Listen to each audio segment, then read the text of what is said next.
আমি ইউরোপে আসার পর আমার বন্ধু বান্ধব, আত্মীয় স্বজন, পরিচিত জন অনেকের সাথে আমার সম্পর্কের দূরত্ব সৃষ্টি হয়েছে। সম্পর্কের দূরত্ব সৃষ্টি হওয়ার একমাত্র কারণই হচ্ছে আমার বন্ধু বান্ধব, পরিচিত জন, আত্মীয় স্বজন অনেকেই আমার মাধ্যমে ইউরোপের কোনো না কোনো দেশে আসতে চায়। প্রথম কথা হচ্ছে, আমি কাতারে 8-9 বছর ছিলাম, আমি কোনো লোক আনি নাই। আমি ওমান ছিলাম, আমি কোনো লোক আনি নাই। ইউরোপে আসছি, আমার লোক আনার চিন্তা ভাবনা নাই। যদি কোনো সুযোগ সুবিধা পাই, দু একজনকে আনার চেষ্টা করব।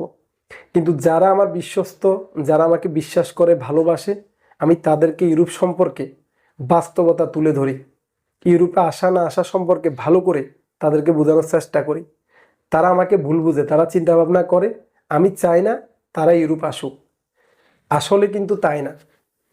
আপনারা ইউরোপ আসেন, তাতে আমার কোনো সমস্যা না। আপনারা যদি ইউরোপ আসেন আমার জন্য ভালো। আমার একজন আত্মীয় স্বজন, বন্ধু বান্ধব আসলো, এলাকার একজন মানুষ আসলো, দেখা সাক্ষাৎ হলো, কৌশল বিনিময় হলো, সুখ দুঃখে পাশে পেলাম, আমিও চাই আপনারা আসেন।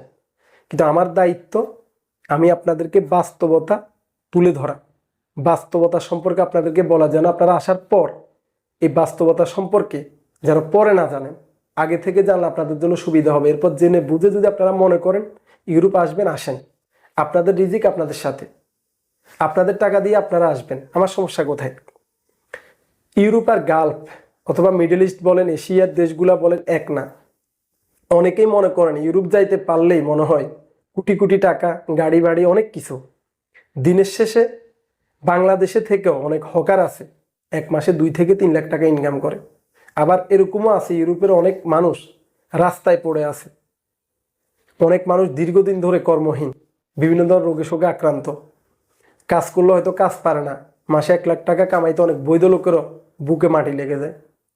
এখন বাংলাদেশ বলেন, ইউরোপ বলেন, আর মিডল ইস্ট যেই দেশের কথাই বলেন, এক এক মানুষের এক এক ভাগ্য। অনেকে দেখবেন কয়েকদিনের মধ্যে ভালো একটা অবস্থান তৈরি করছে, কোনো না কোনোভাবে আল্লাহ সহায় হয়েছে। আবার অনেকে অনেক কষ্ট, অনেক পরিশ্রম করেও নির্দিষ্ট লক্ষ্য অথবা ভালো কোনো পজিশনে যাইতে পারে না, নিজে ভালোভাবে চলতে পারে না, পরিবার ভালোভাবে চালাইতে পারে না। আমরা করি কি, যে স্বাবলম্বী হয়েছে, যে অল্প দিনে ভালো একটা অবস্থানে চলে গেছে, আমরা তার দিকে তাকাই।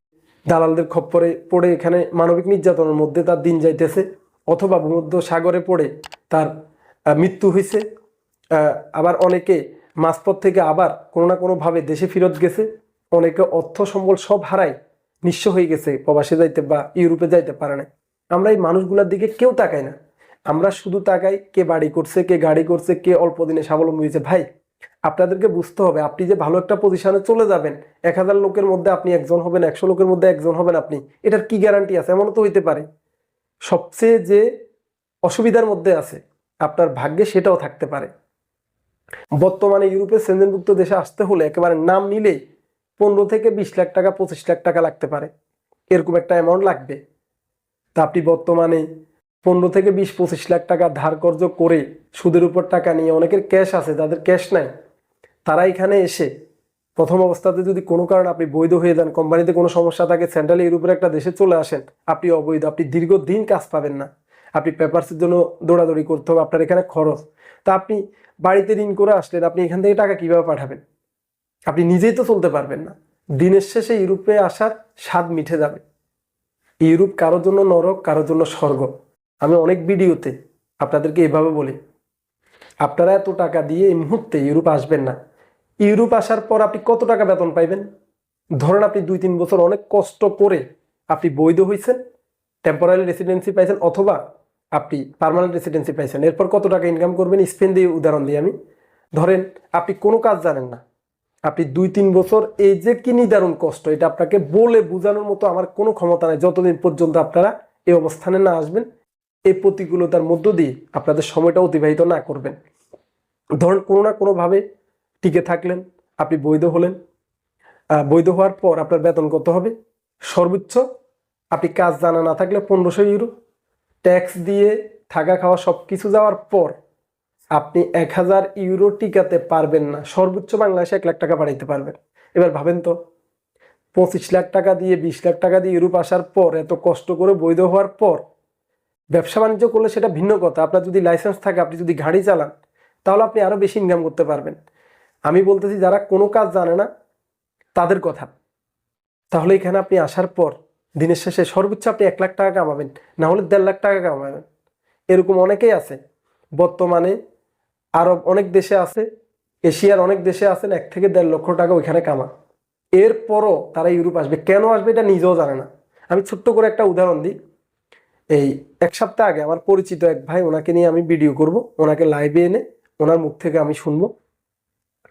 উনি ইউরোপে আসার পর ইউরোপ থেকে উনি আবার দুবাই ফেরত গেছে। উনি দুবাইতে 1,20,000 টাকা বেতন পাইতো। উনি এখানে 5-6 মাস থাকার পর উনি বলতেছে, মা পোসাই দোয়া আছে, আমি ইউরোপ থাকবো না, ইউরোপ আমার জন্য না। ওই যে ইউরোপের নাম শুনে চলে আসছে। আপনি একবার ভাবেন, উনি দীর্ঘদিন দুবাইতে ছিল, উনি তো আর নতুন লোক না, জেনে বুঝে ইউরোপ আসছে, আবার জেনে বুঝে ইউরোপ থেকে আবার ঠিক আগের কর্মস্থল দুবাইতে চলে গেছে। একবার ভাবেন তো, উনি যদি ভালো করে ইউরোপ সম্পর্কে জানতো, বাস্তবতা সম্পর্কে উপলব্ধি করত, তাহলে উনি ভুলো ইউরোপ আসতো না। ইউরোপ সবার জন্য না। অনেকে প্রশ্ন করবেন, আপনি কেন গেছেন? আপনি এত বুঝেন, এত কিছু জানার পর আপনি কেন গেলেন? প্রথম কথা হচ্ছে, আমি অনেক ভিডিওতে বলছি, আমি শুধুমাত্র প্লেন ভাড়া দিয়ে আসছি। আমার বড় ভাই জসিম ভাই আমার যে স্বপ্ন ছিল, এই স্বপ্নের সিঁড়িগুলো এক এক করে তিনি তৈরি করে দিয়েছেন। তিনি আমাকে ফুল প্রসেস করে দিয়েছেন। আমি শুধুমাত্র টিকিট কেটে তারপর আসছি। যদি 10 থেকে 15 লাখ টাকা দিয়ে আসতে হইতো, আমি জীবনও নিজের টাকা খরচ করে ইউরোপ আসতাম না। আমি কেন আসছি এটার উত্তর তো পাইছেন। এখন যেহেতু আমি চলে আসছি, আমার একটা ড্রাইভিং লাইসেন্সও আছে, আমি 2 বছর এখানে কষ্ট করলে আমি অন্তত, আমি আশাবাদী 2 থেকে 2,500 3,000 ইউরো আমি ইনকাম করতে পারবো, যদি আমি ইউরোপের যে কোনো দেশে বৈধ হওয়ার পর ট্যাক্সিও চালাই। তাহলে দিনের শেষে আল্লাহ যদি হায়াতে রাখে, আমি যদি ভালো থাকি, আল্লাহ যদি আমার ইচ্ছা পূরণ করে, শরীর স্বাস্থ্য ভালো থাকে, তাহলে আমি অন্তত মোটামুটি 2-2.5 লাখ বা 3 লাখ টাকা মাসে কামাতে পারবো। এটা আমি আশাবাদী। তা আপনারা যারা কাজ জানেন না, তারা এখানে আসি কি করবেন? আমি এখানে আসার পর তো বুঝতে, যেমন আমি ক্রোয়েশিয়া ছিলাম, ক্রোয়েশিয়া থাকলে আমার ফিউচার নাই, দিনের শেষে আমি ওই দেশের নাগরিক হইতে পারতাম না। সবকিছু জেনে বুঝে আমি বর্তমানে স্পেনে আছি। আর স্পেনের অবস্থা বর্তমানে ভয়াবহ। অবৈধ লোকের কাজ নাই, কেউ কাজ দেয় না। একটা লোক এখানে থাকতে হলে থাকা খাওয়া সব খরচ মিলে কমপক্ষে 400 ইউরো খরচ, বাংলাদেশি টাকায় কমপক্ষে 50,000। একেবারে এটা হচ্ছে লো বাজেট। আপনি যদি ঋণ করে ইউরোপের যে কোনো একটা দেশে আসেন, আপনি নিজে কিভাবে চলবেন, পরিবারকে কিভাবে ব্যাকআপ দেবেন? আপনারা যারা 20-25 লাখ টাকা খরচ করে ইউরোপ আসতে চান, তাদের কাছে অনুরোধ থাকবে, আপনারা আসার আগে 100 বার ভাববেন আশা কি ঠিক হবে কি হবে না। বিশেষ করে যারা দেশ অথবা প্রবাসী যে কোনো দেশে মোটামুটি একটা ভালো অবস্থানে আছেন, খেয়ে দিয়ে আপনাদের অন্তত 40 থেকে 50,000 টাকা কমপক্ষে থাকে, তারা ভুলেও ইউরোপের নাম মুখও নেবেন না। আর যদি আপনাদের অর্থ থাকে, ঋণ করা না লাগে, ভালো একটা টাকা হাতে থাকে, তাহলে সঠিক মাধ্যমে বৈধ উপায়ে এজেন্সি বলেন, ব্যক্তি বলেন, যার মাধ্যমে হোক, প্রসেস করেন, সময় নেন, আপনি আসতে পারেন। ইউরোপে আপনাকে ওয়েলকাম। সবাই ভালো থাকবেন। আবার কথা হবে অন্য কোনো ভিডিওতে। আমার ভিডিওটি দেখে যদি ভালো লাগে, কোনো রকম তথ্যবহুল কোনো কথা থাকে, তাহলে অনুরোধ থাকবে আমার চ্যানেলটি সাবস্ক্রাইব করে বেল বাটনটা অন করে দেওয়ার জন্য। যারা ইতিমধ্যে আমার চ্যানেলটি সাবস্ক্রাইব করে বেল বাটনটা অন করে রেখেছেন, নিয়মিত আমার ভিডিও দেখেন, তাদেরকে অসংখ্য ধন্যবাদ। আজ বিদায় নিচ্ছি। আবার কথা হবে অন্য কোনো ভিডিওতে, অন্য কোনো বিষয় নিয়ে। আল্লাহ হাফেজ।